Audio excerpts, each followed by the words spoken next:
before kasi my life, high carbs ako. I love pasta. I love all kinds of carbohydrates. Mm. And then, actually, my weight naman is, and my body, proportion naman.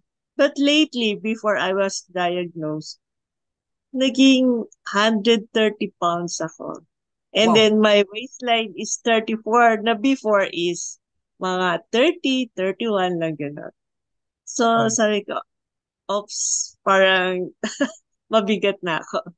And Mm. then I took up the lipid profile. Then I Okay. was diagnosed last February for parang type 2 diabetes.